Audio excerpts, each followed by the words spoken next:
Hi, everyone. Thank you for joining us. I'm Abigail, I'm Abby. and today we'll be presenting on executive functioning in the classroom.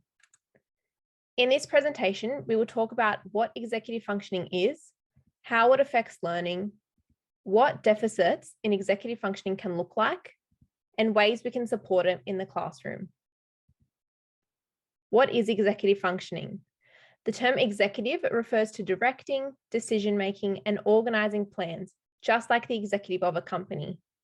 Our executive functioning is therefore a set of higher order thinking skills which help direct our behaviour in a purposeful manner to achieve a specific goal. So first, how do these functions occur in the brain? Executive functions occur primarily in the frontal lobe, in the prefrontal cortex, right at the very front of our brain. This controls our attention and memory, organization and planning, reasoning, and problem solving. It also controls our behavior monitoring.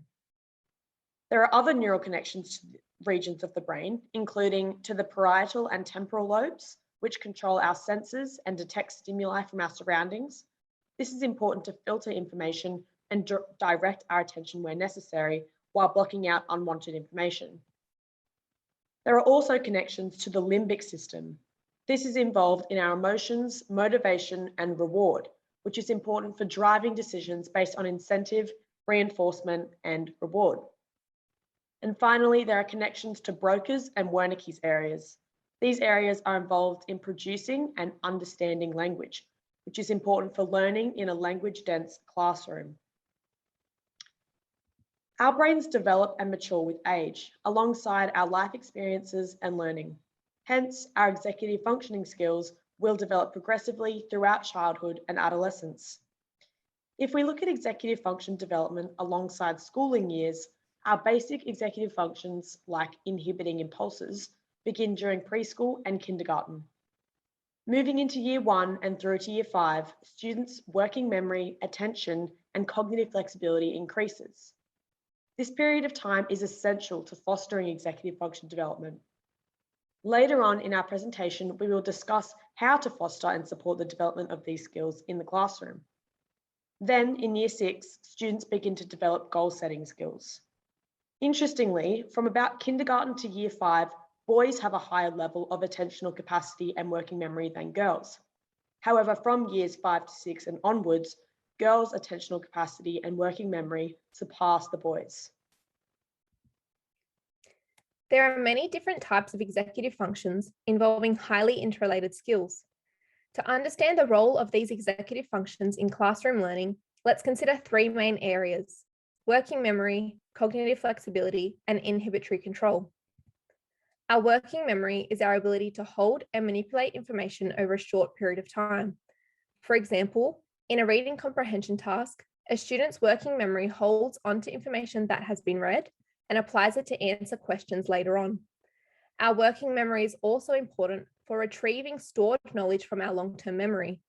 For example, recalling knowledge of the narrative structure when a child is composing a narrative. This executive function shows quite linear growth until adolescence. Our cognitive flexibility is the ability to shift our attention between multiple tasks and concepts.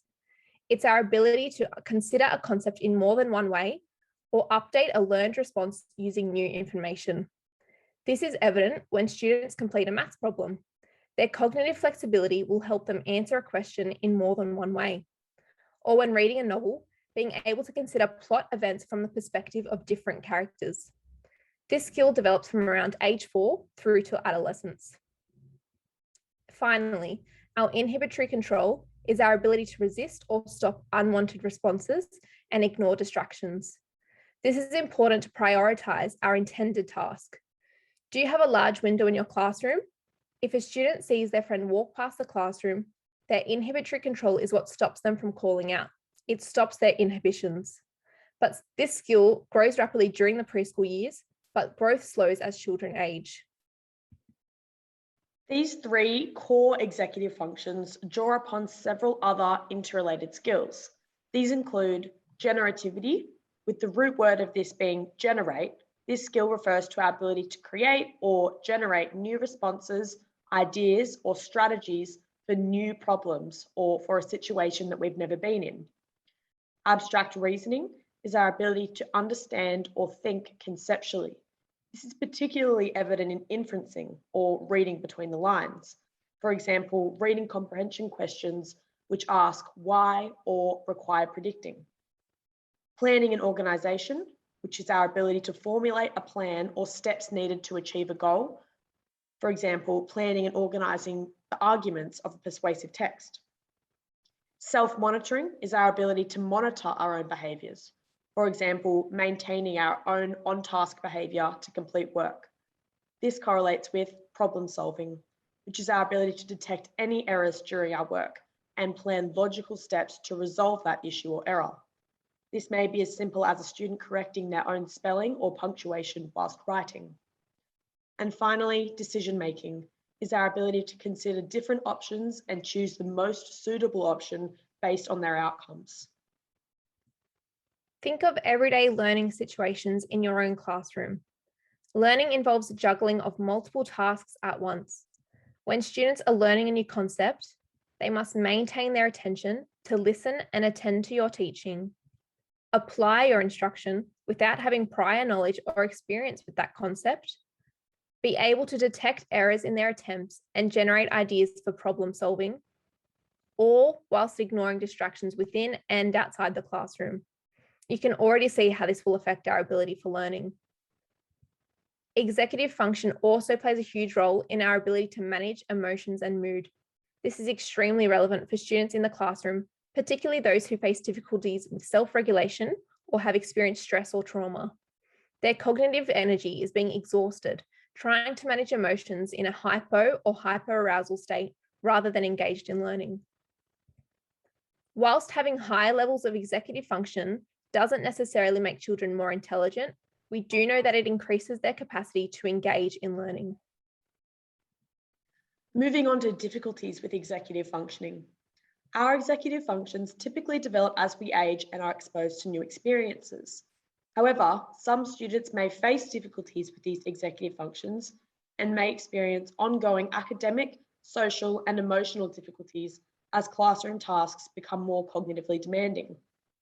Executive function deficit is an umbrella term for these higher order difficulties, which affect the cognitive skills needed to plan, prioritize, manage, and organize to achieve goals. This is not a condition in itself, though symptomatic of other neurological, mental health, or behavioral disorders. These difficulties may be long-term, associated with disorders such as attention deficit and hyperactivity disorder, or ADHD, autism spectrum disorder, oppositional defiance disorder, or ODD, and obsessive compulsive disorder, or OCD, as well as mental health disorders such as depression or anxiety.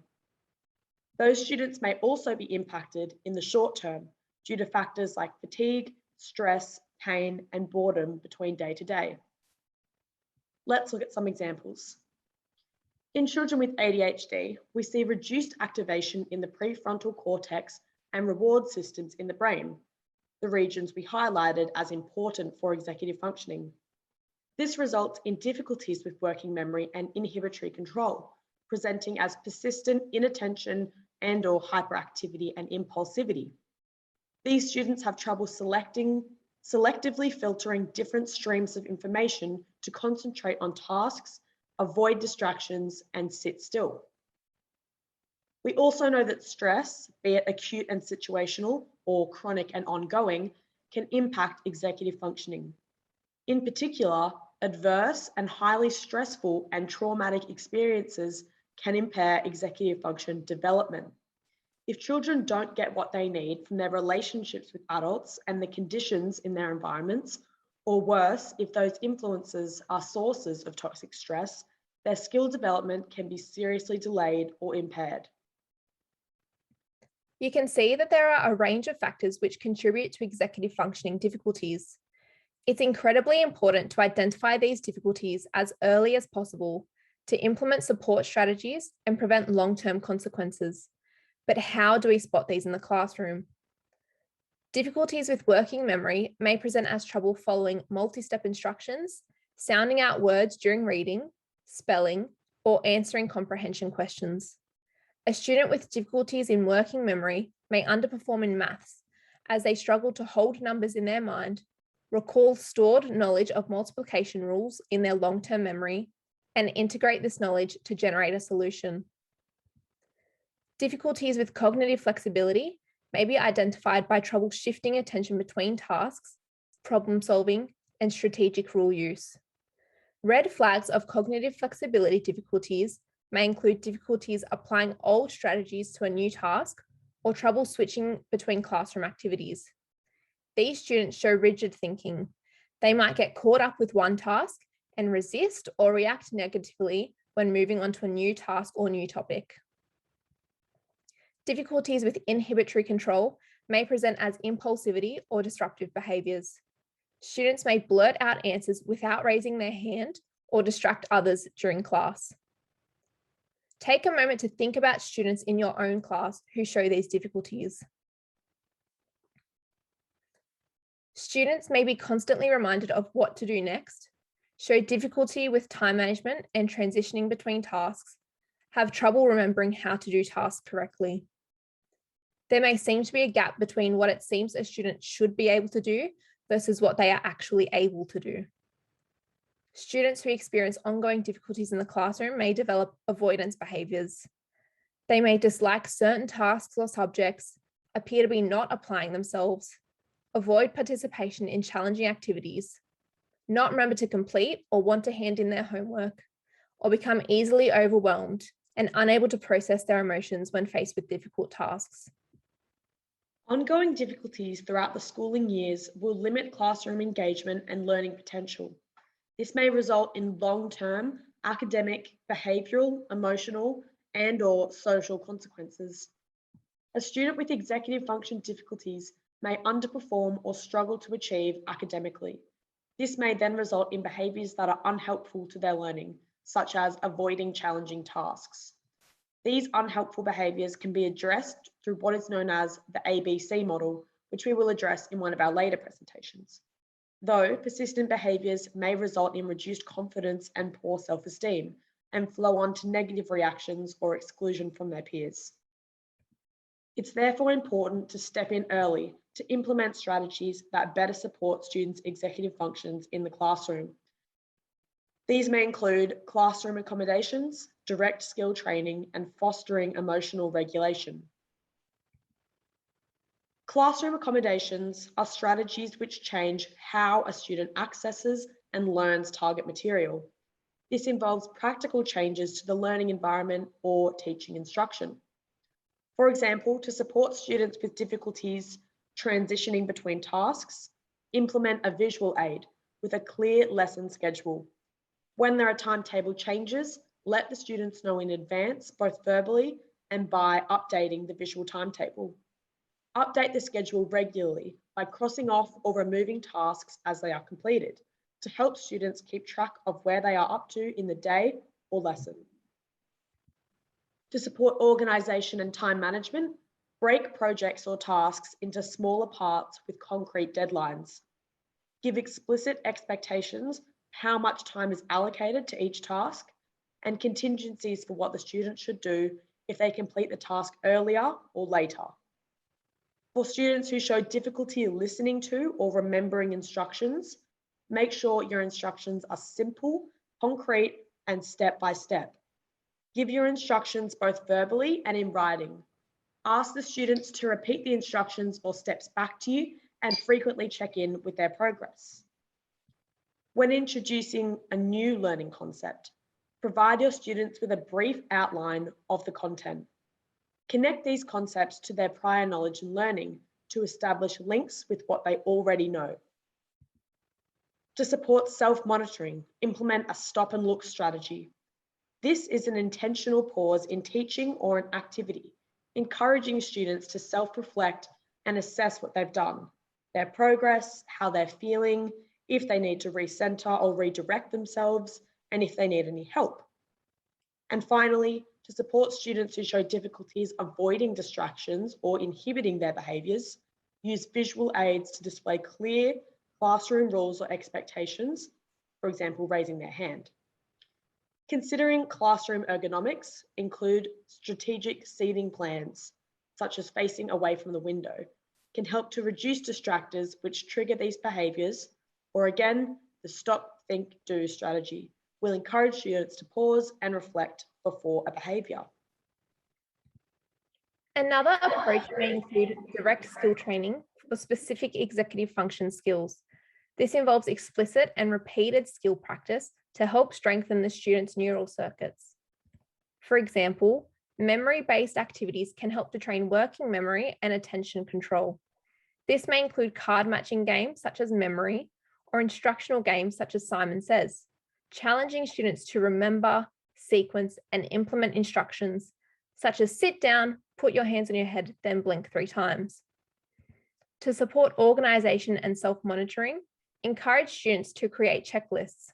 This will help students define clear, achievable, and manageable tasks to be completed and help them track their own progress. To support planning and task initiation, encourage brainstorming or mind mapping. This will help students break down tasks at hand and better understand what is required of them. Consistent practice of these strategies will help to establish lifelong skills to supplement or build upon executive functioning. Finally, it's important to integrate structured tasks for social and emotional regulation and problem solving, as this often goes hand in hand with executive functioning. This might include displaying and implementing an I feel visual chart to help students identify and recognise their own emotions, understand the link between those feelings with their thoughts or behaviours, and learn strategies to reframe their thinking for more productive learning. Regular mindfulness activities such as yoga or meditation time can also assist students' emotional well-being. It may also be useful to establish a quiet or chill out area in your classroom to support students when they become emotional or overstimulated.